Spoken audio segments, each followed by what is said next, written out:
So, how do we use astrology and planetary hours when we're trading financial markets?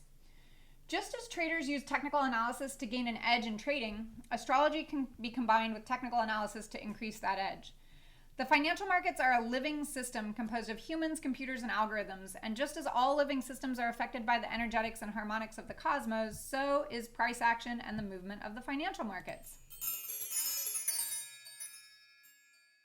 There's no quick fix in trading, as many of you well know. To be successful, you have to study yourself, charts, cycles, systems, and over time you have to be able to make those things your own.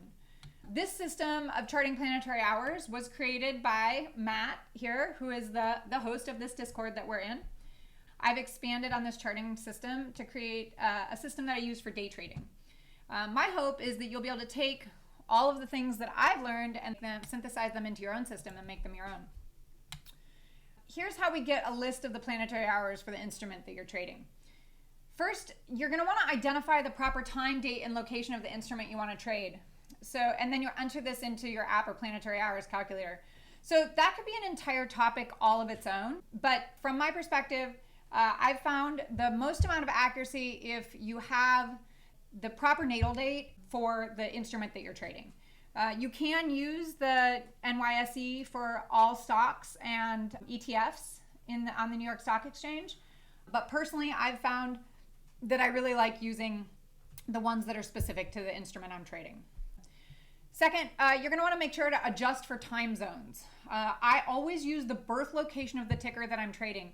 And specifically, if you use Time Nomad, this is important because it will ask you that question.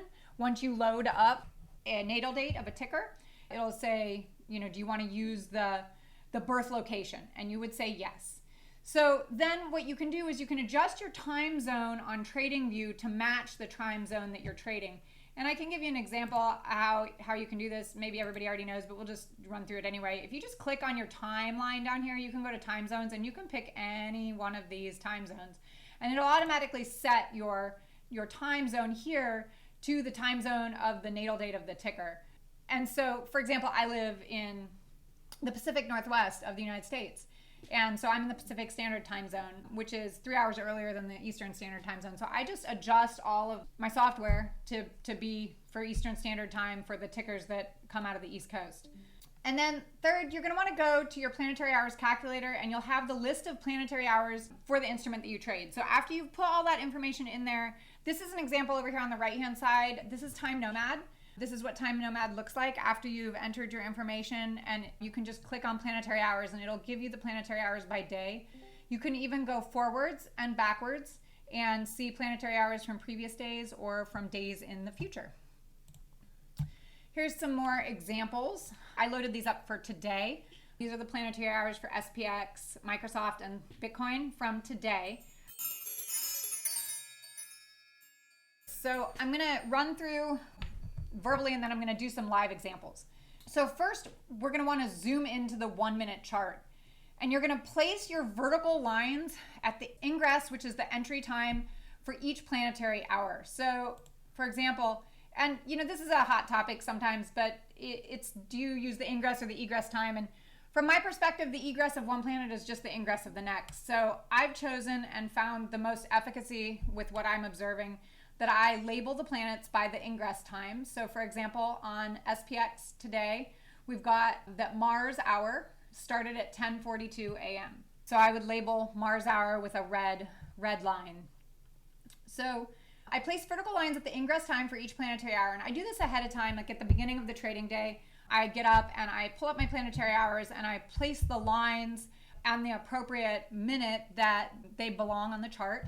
And then that way, as I am going about my trading day, I can also see the 30%, 50%, and 70% turn time in between each hour.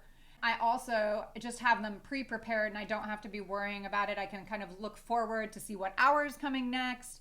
I think it's the best way to do that. Then I label my planetary lines accordingly. Here I've got Saturn is beige, Jupiter is orange, Mars is red, the sun is yellow, Venus is violet, Mercury is green, and the moon is gray.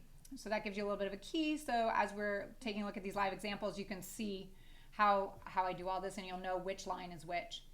So let's take a look here and I'll show you, because I have not applied any lines here to Bitcoin. I left it blank so that we can go ahead and apply some lines. So I zoom into the 1 minute chart here, and the vertical lines have already been applied. So this was moon hour this morning, and this is London time. So I've actually set the time zone here for Bitcoin to be for London, since that's where the natal date location is for Bitcoin. So I'd grab a horizontal line over here. We go to the 1 minute chart, and I make that line a solid gray line, and I place it there. Now that gives us a price level that we'll watch price react of. And I mean, you can see even just right away here that, you know, we came up and then we came down, we wicked below it, and that was our support line. It's not always that simple with the immediate line of the hour, but it does happen quite often. Then here we've got the next hour is Saturn hour. So another topic to talk about here is, do you use the open, the close, or both of the candle? And I will use both at different times in different contexts. So I oftentimes use the close because I think that kind of is the imprint of that moment of where price was. However, if there is a wide range, so this bar was very, very tiny, so I just put it at the close of that bar. So let's go on down here. We haven't hit Jupiter hour yet, but let me go over here. It's gonna get a little busier over here. So this is the SPY chart. So I trade SPY and QQQ frequently every day. So the charts get kind of busy when you have a lot of lines on here. I group them over here in the object tree by planet, so I can turn them on by day, so we can hide all the Mars lines. I find that Mars lines are useful every day. So the green lines here are Mercury, but I haven't applied the lines from today here either, because I thought that would be useful for us to do some of that together today. So let's see if we can find a bar that was a wider range. It looks like most of the bars so far have been a pretty small range. So I wouldn't say any of these bars that I would mark the top and the bottom of, because they've all been pretty tight. But like, for example, if you got a bar like this one here, if hypothetically speaking, say that this mother bar here was on an hourly ingress time, I would mark the top and the bottom, and then I would watch and see where price reacts. So, you know, as you can see, let's take an example and look at this. These are the Mercury lines, and these are what I call planetary hot zones. So over time, as you apply these lines to your chart, they build up on your chart. And if you were to zoom out and look at what this looked like with all of the lines turned on say the hourly or the daily chart, you wouldn't even be able to read it. But that's not the context that I use it. I silence them when I look at the higher time frames. I'm using these on the 1 to 4 minute and sometimes the 15-minute time frames. So here you can see that price came up. Today is ruled by Mercury. We hit the top Mercury zone here. We've got a Mercury moon zone here, this has been a pretty reactive zone for a little while now. We came down, we wicked below Mercury.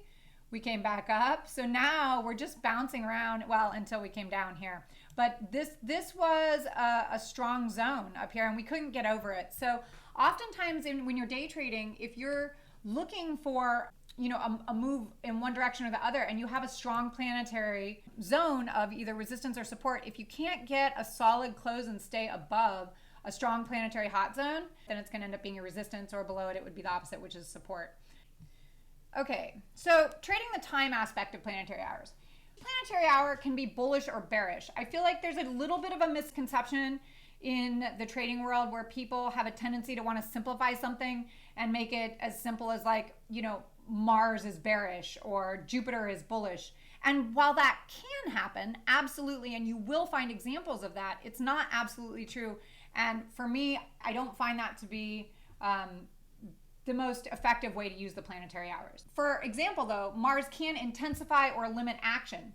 Then Saturn is another one that's a really good one to kind of keep in mind, because Saturn can tend to provide a balanced, tight trading range.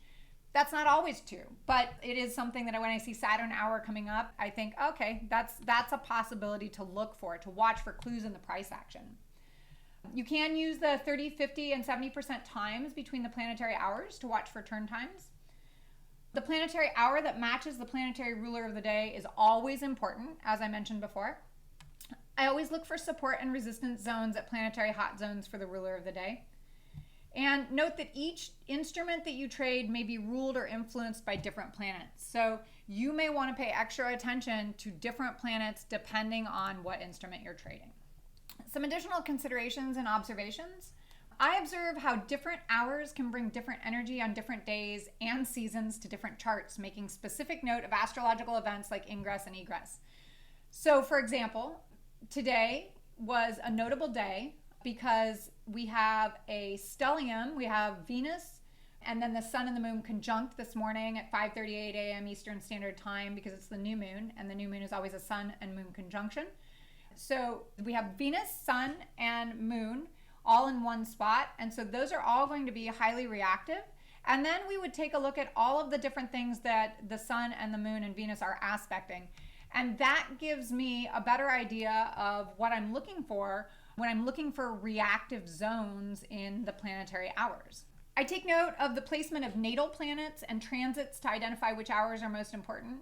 And it's essential to use the most accurate natal date when studying financial astrology.